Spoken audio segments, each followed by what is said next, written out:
किसी ने बड़े कमाल की बात कहा है कि पैसे और टाइम के बीच में बस थोड़ा-सा अंतर होता है। हमें हमेशा ये पता होता है कि हमारे पास में पैसा कितना बचा है, लेकिन हमें ये कभी नहीं पता होता कि हमारे पास में टाइम कितना बचा हुआ है। नमस्ते, मैं हूँ ब्रिजेश राहुल, स्वागत है आप सभी का एक और नई मोटिवेशनल कहानी में। ये कहानी है आदित्य नाम की एक व्यक्ति की, जो एक मल्टीनेशनल कंपनी में काम करता था। उसे एक दिन एक ऑफ़र आता है वर्क फ्रॉम होम के लिए। तो वह उसे एक्सेप्ट कर लेता है और सोचता है कि वर्क फ्रॉम होम की जगह वर्क फ्रॉम एनीवेयर करते हैं। घूमते भी रहेंगे और अपना काम भी करते रहेंगे। तो वह घूमने के लिए एक जंगल में निकल जाता है, जहाँ पर उसे एक संत का आश्रम मिलता है। वह संत के पास जाता है और जाकर के पूछता है कि संत जी, क्या हमें यहाँ पर वाईफ़ाई मिलेगा? संत जी ने कहा कि यहाँ पर कोई वाईफ़ाई तो नहीं मिलता है, लेकिन यहाँ पर कनेक्शन मिलता है। वे उसे अपने आश्रम के पीछे वाले हिस्से में ले गए। वहाँ पर एक विशाल बरगद का पेड़ था।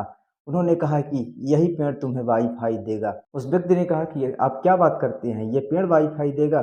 संत जी ने कहा कि अच्छा सुनो, तुम यहाँ कितने दिन के लिए आए हो? वह व्यक्ति बोला कि मैं यहाँ 7 दिन के लिए आया हूँ। उन्होंने बोला कि यहाँ से तुम नीचे चले जाओ, एक इलाका है वहीं पर रहना, तुम्हें वहाँ वो वाला वाईफ़ाई मिलेगा जो तुम चाहते हो। लेकिन ईश्वर ने तुम पर कृपा की है, तुम्हें हमारे पास भेजा है, तो मैं तुम्हें एक और कनेक्शन देना चाहता हूँ।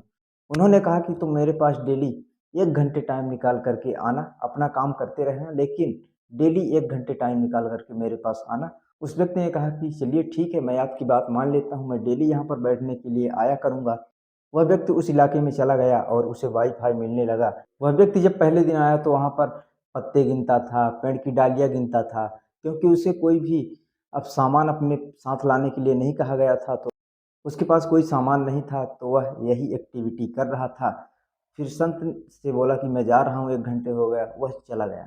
वह दूसरे दिन फिर से आया और उस दिन थोड़ा एक्टिविटी कम कर दिया, पेड़ के नीचे शांत बैठा रहा।